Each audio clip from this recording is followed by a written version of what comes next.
दोस्तों आज पेश है मछली रानी बड़ी सियानी। ये कवर चित्र है दोस्तों।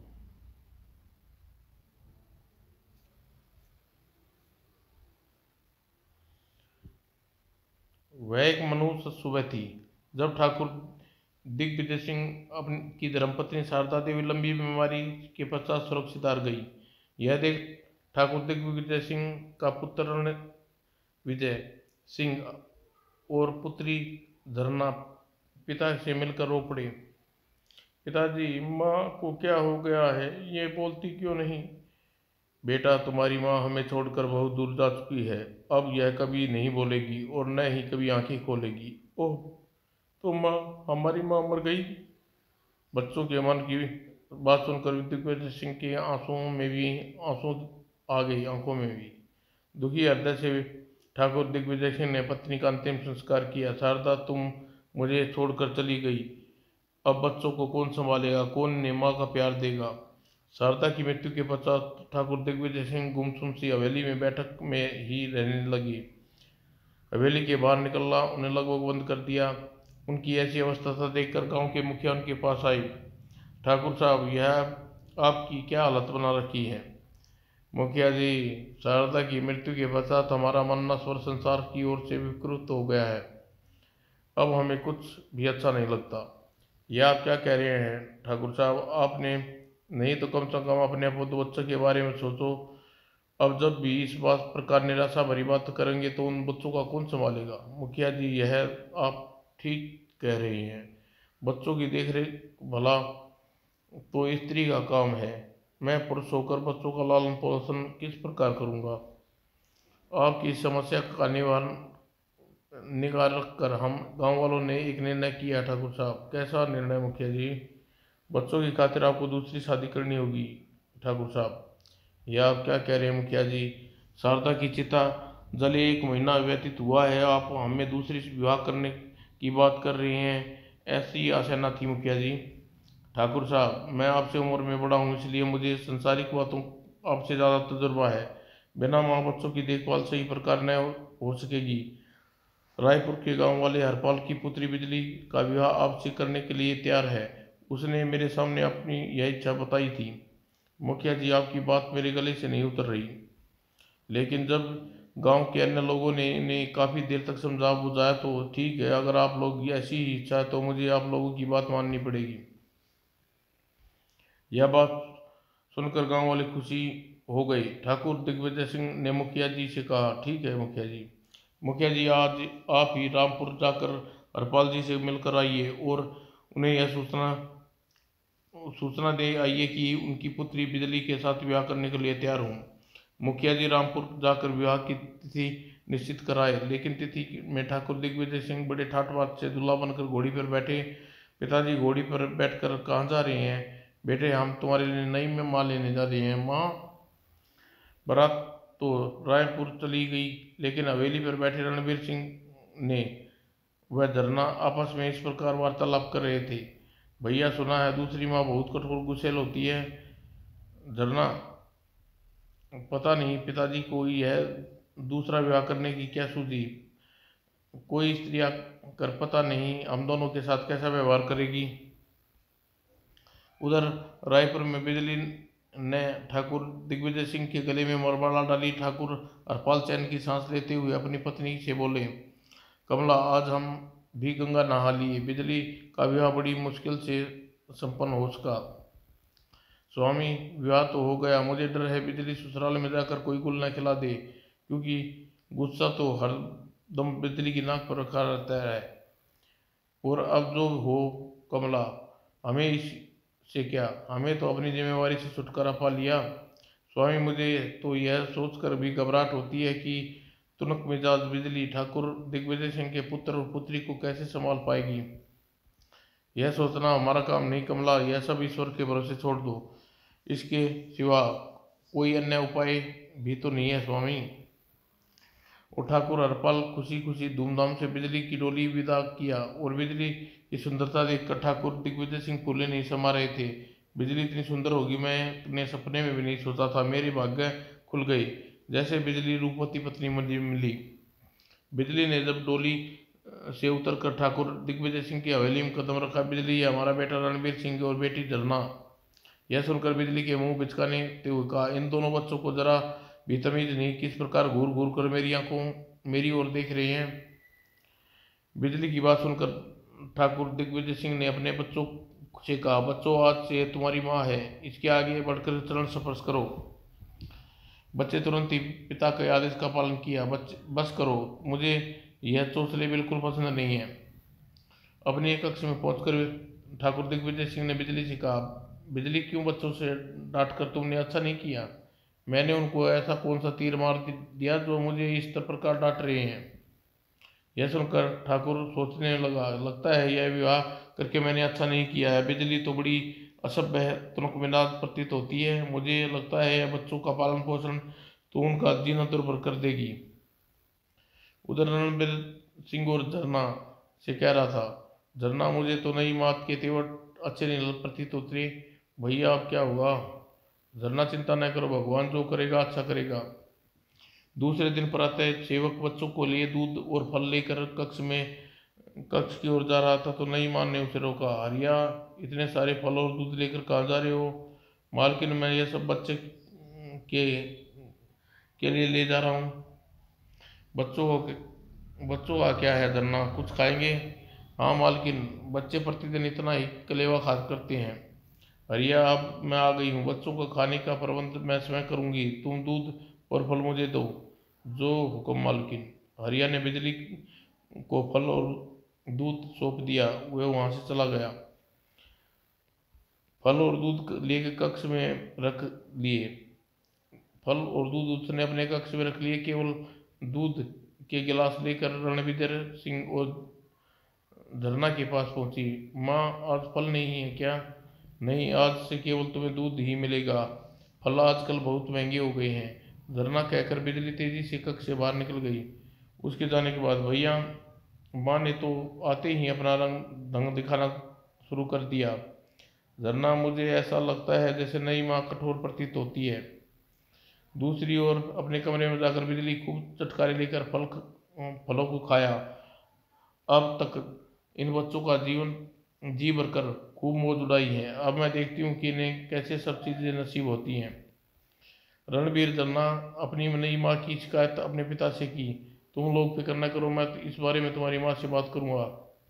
ठाकुर दिग्विजय सिंह ने उसी समय बिजली के पास पहुंचे। बिजली, तुमने दूध के साथ बच्चों को फल क्यों नहीं दिए? ये दोनों तुमसे तुम्हारी शिकायत कर रहे थे। नहीं दिए तो कौन सा पाठ टूट पड़ा? बड़ी लगाई बुझाई करने वाले बच्चे हैं क्या? यह तहवीज सिखाई है आपने उन्हें? यह सुनकर ठाकुर दिग्विजय सिंह गंभीर हो गया। बिजली, अपना दूसरा विवाह करके मुझे कोई चाव नहीं था। मैं बच्चों की फिक्र के लिए मैंने विवाह किया।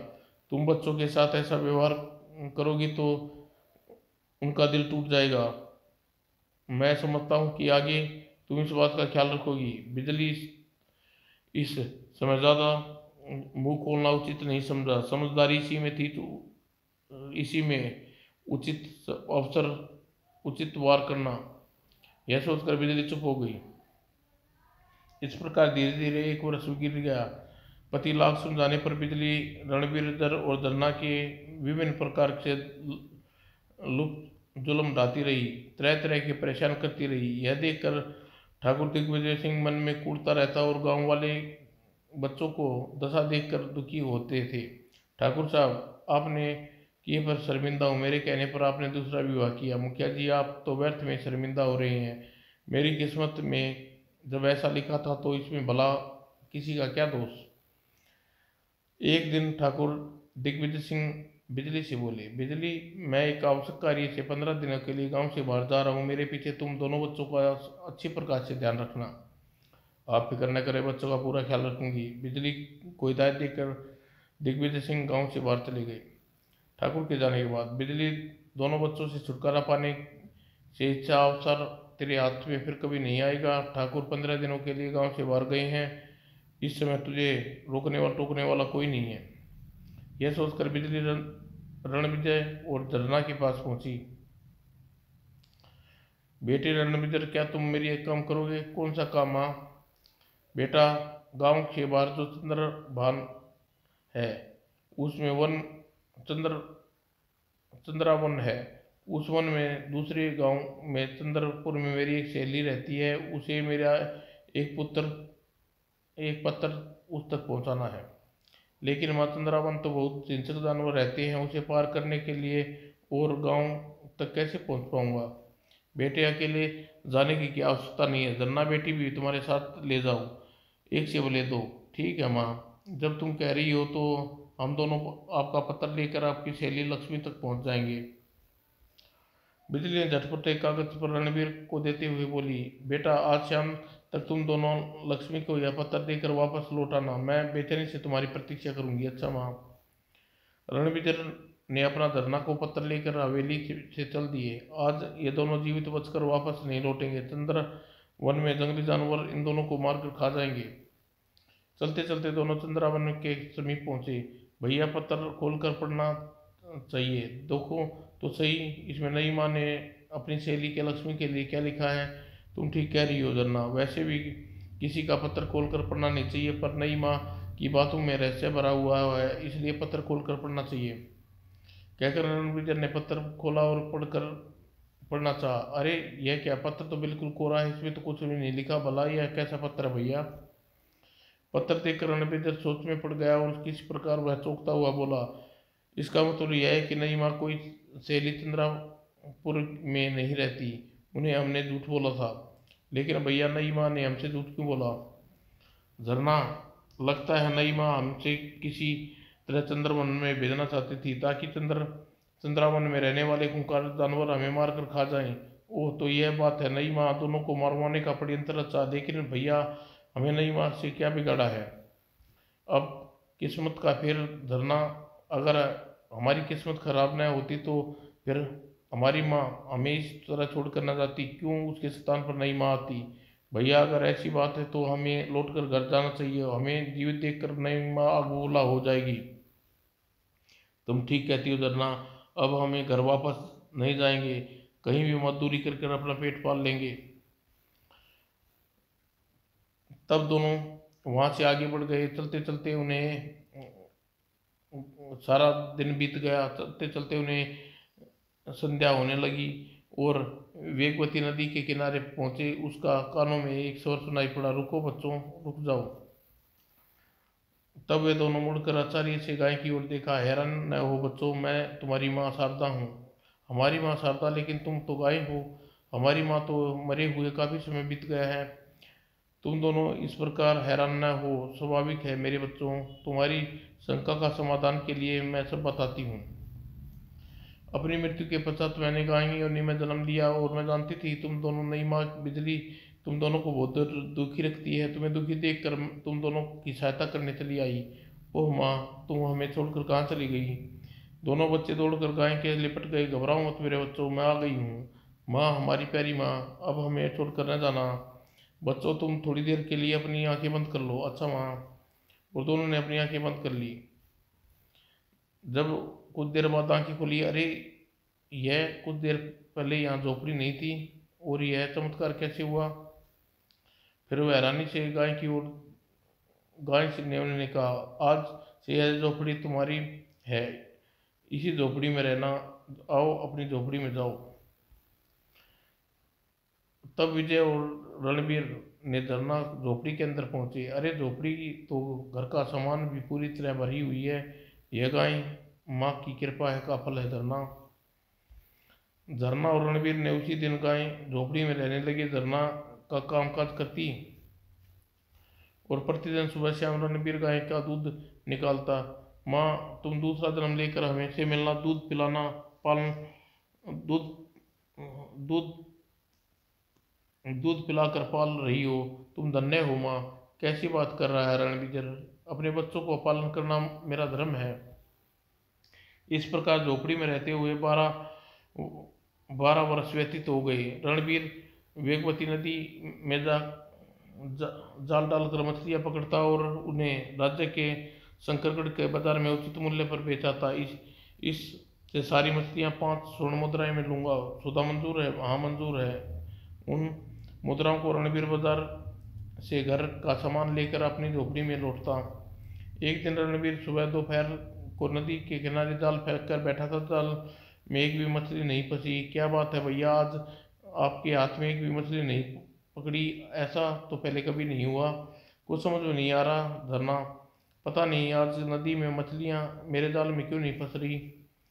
निराश हो रणवीर ने जाल को बाहर निकल, ओह मेरे जाल में भगवान ने इस बार जाल खाली है, कोई भी मछली नहीं फंसी। जाल खाली देखकर रणवीर झल्ला उठा। आखिर बार बार जाल नदी में फेंक फेंक कर देखता हूँ, इस बार अगर कोई मछली जाल में नहीं फंसी तो आज जाल को फिर नदी में नहीं डालूंगा। यह सोचकर रणवीर ने जाल को नदी में फेंका। कुछ देर बाद प्रतीक्षा करने के बाद उस जाल को नदी से बाहर निकाला। आह, मछली फंसी भी तो इतनी नन्ही सी नन्ही सी मछली को मेरा काम नहीं किस काम की है। रणवीर तभी आगे सोच में डूबा हुआ था कि मुझे छोड़ दो, मुझे छोड़ दो। अरे यह किसकी आवाज़ है? यहाँ तो कोई भी नहीं है। रणवीर ने हक्का बक्का चारों ओर देखने लगा। यह किसकी आवाज़ है? मैं तुम्हारे जाल में फंसी हुई मछली हूँ मेरे भाई, मुझे जाल से निकाल दो। मुझे छोड़ दोगे तो मैं तुम्हें बड़ा उपकार मानूंगी, तुम्हारी मुसीबत में काम आऊंगी। ओह, तो तुम मुझे आवाज़ दे रही थी? हाँ मेरे भाई, मुझे छोड़ दो, मैं बदले में तुम्हें पुरस्कार दूंगी। तुम जरा सी मछली, मुझे भला क्या पुरस्कार दोगी? ऐसा ना कहो भाई, मैं कुछ न कुछ तो तुम्हें दे ही सकती हूँ। अच्छा, इतना कहकर रणविजय ने मछली को जाल से निकाला। लो मछली रानी, तुम्हारा जाल कहना मानकर मैं तुम्हें पानी में छोड़ देता हूँ। और रणवीर ने मछली को नदी में छोड़ दिया। यह क्या भैया, एक मछली फंसी हुई तुमने उसे भी छोड़ दिया? झरना मछली की बात सुनकर मुझे उस पर तरस आ गया, और इतनी छोटी मछली को हमारे किस काम की थी। रणवीर अपना जाल समेट और बोला, चलो अब हमारा आज किस्मत खराब, चलो भैया। थोड़ी देर बाद दोनों वहां से जाने के लिए मुड़े। रुको रुको, अपना पुरस्कार तो लेते जाओ। सुनकर रणविजय ने झरना वापस उल्टे मछली के पास आई और उसने अपने मुंह से एक हीरा निकाल कर भूमि पर रख दिया। लो भाई, ले मेरे भाई, यह तुम्हारा पुरस्कार। ओ मछली रानी, तुम तो सचमुच ऊपर पुरस्कार ले आई। इस हीरे को उठाकर आगे आगे कभी भी तुम पर मुसीबत आए तो नदी के तट पर खड़े होकर मुझे आवाज़ देना, मैं दौड़ी चली आऊँगी। रणवीर सिंह हीरे को भूमि से उठा लिया। भैया यह तो हीरा बड़ा कीमती लगता है। हाँ चलो, इसे हीरे को गाय माँ को दिखाते हैं। दोनों तुरंत ही गाय माँ के पास पहुंचे। क्या बात है बेटा रणवीरा, तुम मेरा मछली लिए आए हो? माँ, आज एक बड़ी विचित्र बात हुई, कहकर रणवीर ने गाय को सारी बात बताई। मछली का दिया वह हीरा भी दिखाया। ओह, यह तो बड़ा दुर्लभ हीरा है। माँ, इस हीरे का हम क्या करेंगे? बेटा, कल इसे तुम शंकरगढ़ में मछलियाँ बेचने जाओगे तो हीरे को भी अपने साथ ले जाना। वहाँ जोरी बाजार में इसे उचित मूल्य पर बेचाना, ठीक है माँ। दूसरे दिन शंकरगढ़ में जाकर पहले रणवीर ने मछलियाँ बेची, अब मुझे जोरी बाजार में चलना चाहिए। विजय ने अपनी खाली टोकरी उठाई और जोरी बाजार में पहुंचा। क्या बात है भाई, क्या चाहिए? भाई मेरे पास एक हीरा है, उसे बेचना चाहता हूँ। ज़रा देखें तो सही तुम्हारे पास कैसे हीरा है, अभी दिखाता हूँ।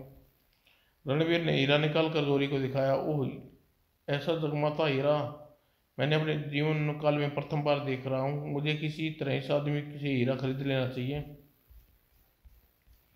उसने रणवीर से कहा, मैं इस हीरे की तुम्हें 50 स्वर्ण मुद्राएं खरीद सकता हूँ, ठीक है?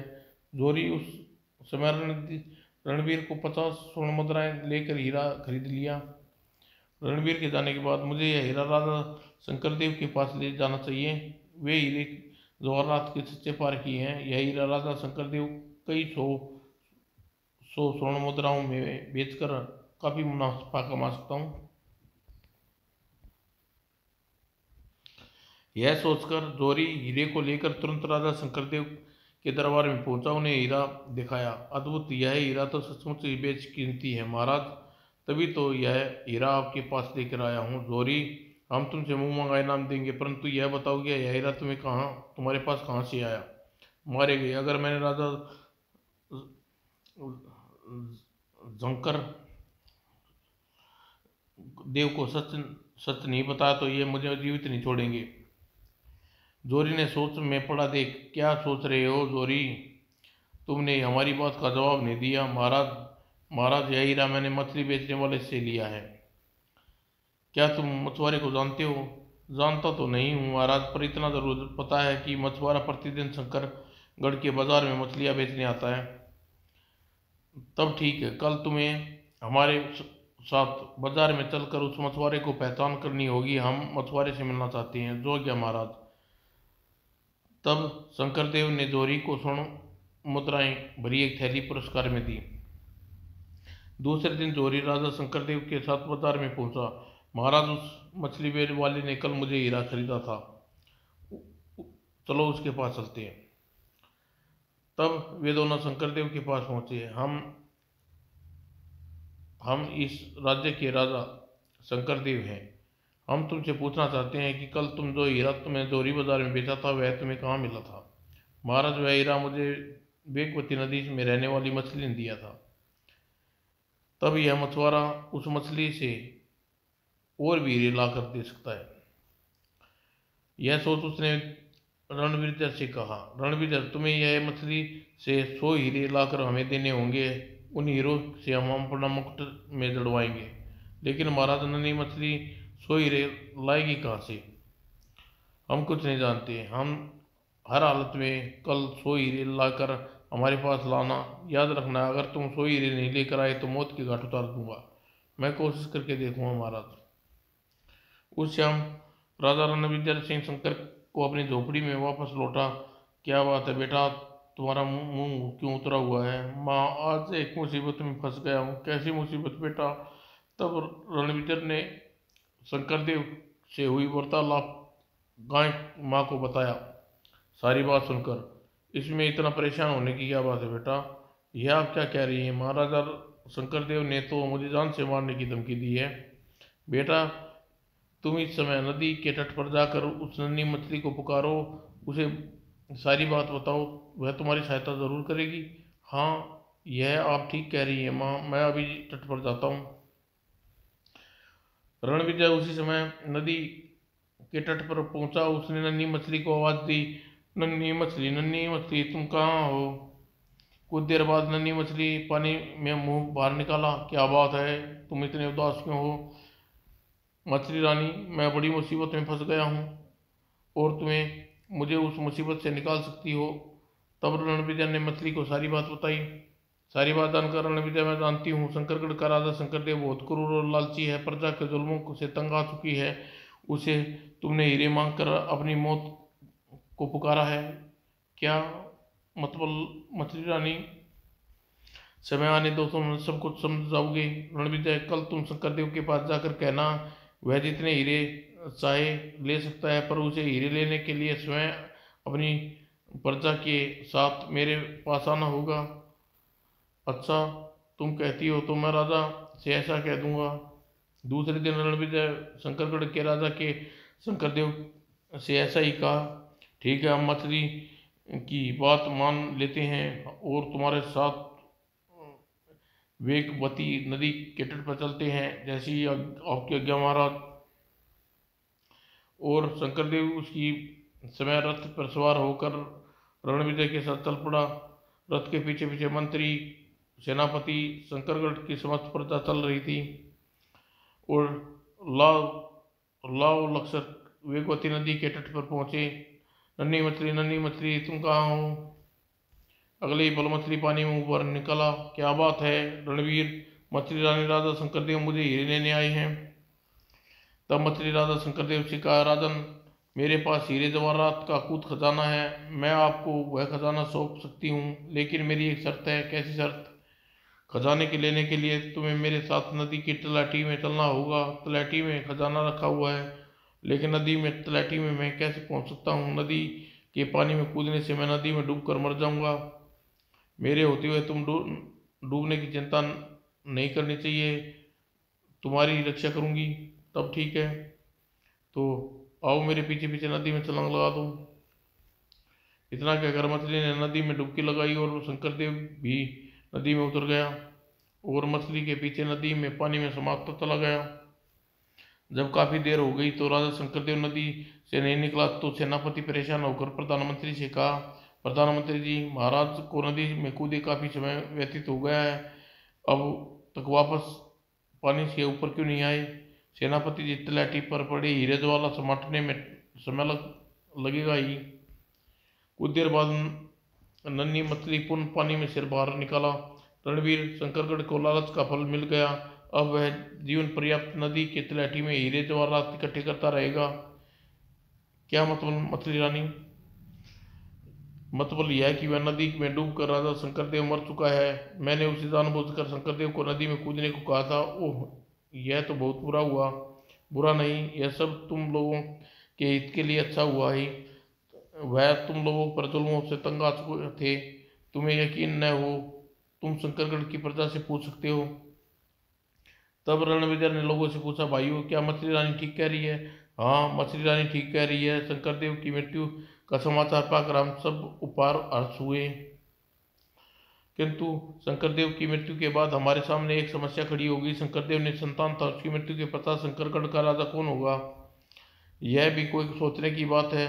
रणविजय, तुम लोगों के जालिम शंकरगढ़ से छुटकारा दिलाया है, इसलिए रणविजय ही शंकरगढ़ का नया राजा बनना चाहिए। मछली रानी, तुम यह क्या कह रही हो? मैं और शंकरगढ़ का राजा? मैं ठीक कह रही हूँ रणविजय, तुम्हें और शंकरगढ़ के राजा बनना है।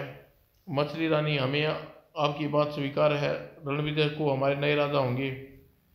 दूसरे ही पल राजा रणविजय सिंह अमर रहे। नए राजा रणविजय की जय हो।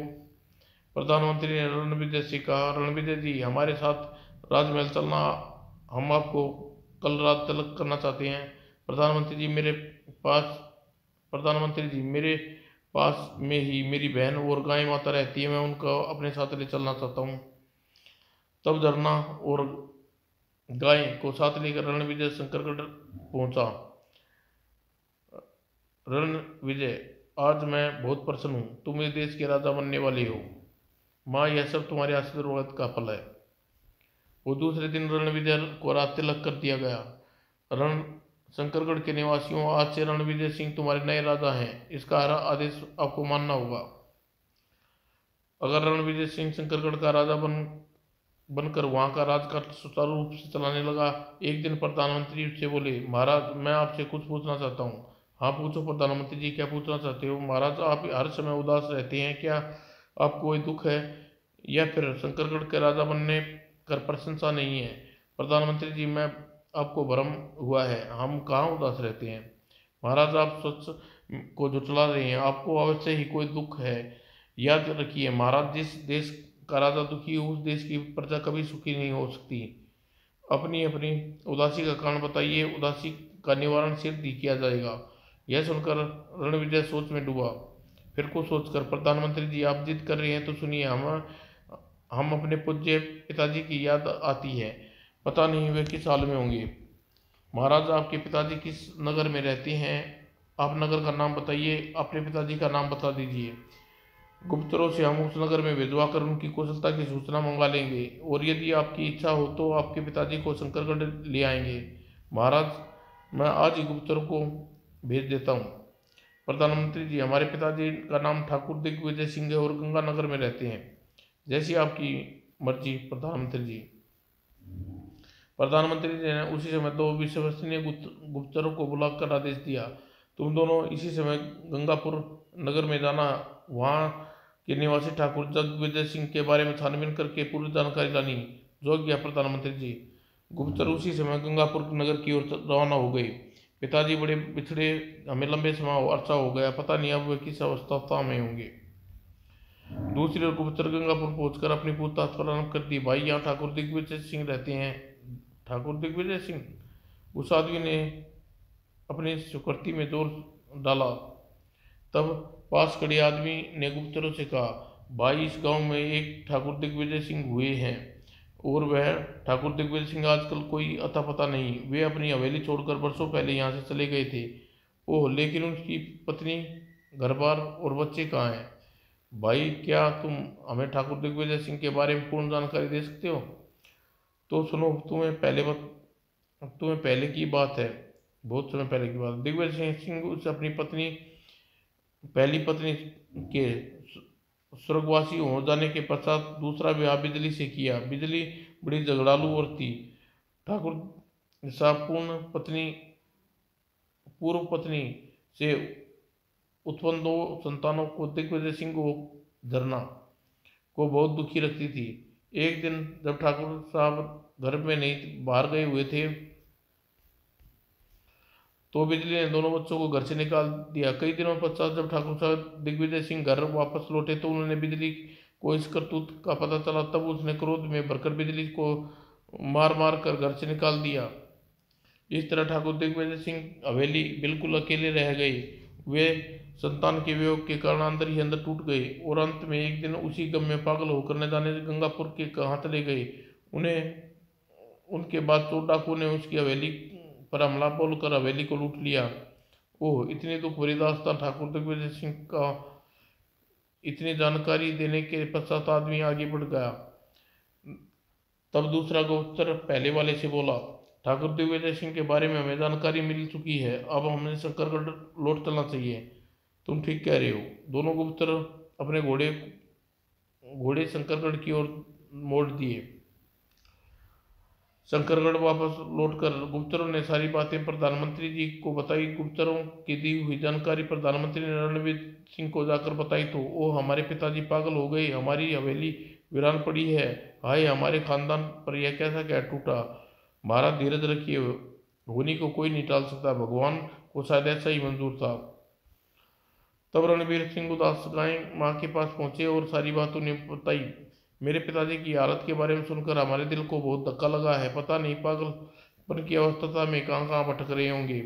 इतना कहकर रणवीर सिंह फूट फूट कर रोने लगा। यह देखकर, बेटा मैं जानती हूँ कि तुम्हारे पिताजी तुम्हारी सौतेली माँ बिजली सिंह कहाँ है। क्या आप जानती हैं माँ? लेकिन आपने आज तक हमें क्यों नहीं बताया? बेटा मैं समझती थी कि उन दोनों को तुम्हारे साथ जो सलूक किया है उसके कारण तुम्हें उनके मन में प्रति घृणा हो गई होगी, इसलिए सब कुछ पता होने के बाद भी मैंने तुम्हें उनके बारे में नहीं बताया था। माँ, वे जैसे भी थे मेरे पिता हैं और फिर उनसे गलती मेरी सौतेली माँ बिजली की थी। जल्दी बताइए मेरे पिताजी इस समय कहाँ हैं? बेटा, तुम्हारे पिता इन दिनों गिरधरपुर नगर की सड़कों पर पागलों की तरह घूम रहे हैं। माँ, मैं गिरधरपुर जाकर पिताजी को यहाँ लेकर आता हूँ तो उनका उचित उपचार कराऊंगा। इतना कहकर रणवीर तेजी से वहां से चला गया और उसी समय रथ में बैठकर गिरजापुर की ओर चल दिया। गिरधरपुर में पहुंचकर उसने बहुत खोजबीन करने के पश्चात ठाकुर दिग्विजय सिंह को ढूंढ निकाला। हाँ हाँ, हे भाई, तुम्हें कहीं मेरे बच्चों रणविजय और झरना को देखा? उस आदमी ने अपना कंधा और हंसता हुआ आगे बढ़ गया। यह देख रणविजय सिंह आगे बढ़ा। बाबा, मैं तुम्हारे बेटे रणविजय सिंह और बेटी झरना को जानता हूँ। अच्छा, क्या तुम मुझे उसके पास ले जा सकते हो? हाँ हाँ, क्यों नहीं। तब रणविजय सिंह ने अपने पिता को रथ पे बिठाया और रथ को शंकरगढ़ की ओर मोड़ दिया। शंकरगढ़ पहुंचकर उसने ठाकुर दिग्विजय सिंह को राजवैद्य का निरीक्षण कराया। राजवैद्य, क्या ये ठीक हो सकते हैं? इनका पागलपन दूर हो सकता है? महाराज, सदमे में इनके दिमाग में बुरा असर डाला है, उपचार के बाद ये पूरी तरह ठीक हो सकते हैं। ठीक है राजवैद्य जी, आप इनका पूरी लगन के साथ उपचार कीजिए। और रणविजय ने झरना के पास पहुंचा और सारी बात बताई। तत्पश्चात झरना, गाय माँ ने कहा है वे कहीं दिखाई नहीं दे रही। भैया, जिस दिन तुम्हारे पिताजी को लेने गिरजापुर गए मैं उसी दिन राजमहल से न जाने कहाँ चली गई। ओह, वो राजवैद्य के उपचार के कारण ठाकुर दिग्विजय सिंह पूरी तरह स्वस्थ हो गए, उनका पागलपन दूर हो गया। अब वह दिन धरना और दिग्विजय सिंह के पास पहुंचे। आइए, हम दोनों को पहचानना। आप दोनों कौन हैं और आप लोगों ने हमारा इलाज करवाया है?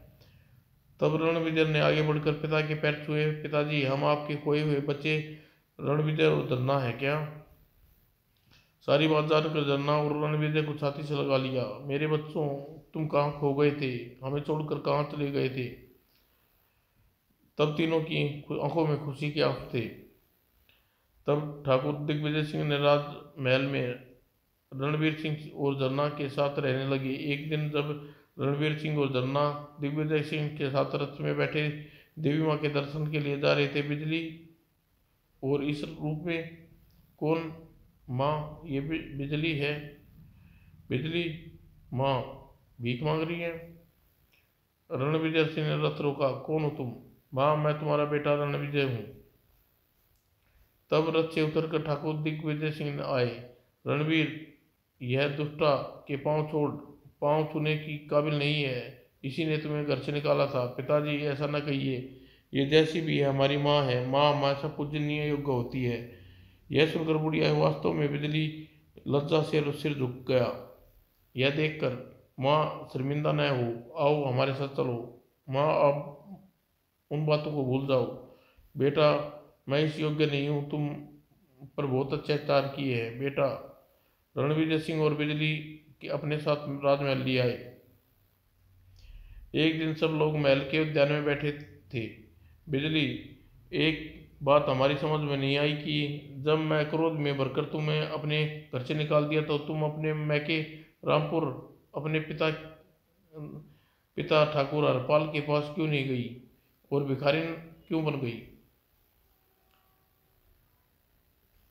स्वामी, मैं जिस मुंह से अपने पिता के घर जाती, उन लोगों के मेरे चिड़चिड़े स्वभाव के बारे में पूरी तरह मालूम था। सारी बात जानकर वे मुझे दुत्कार देते।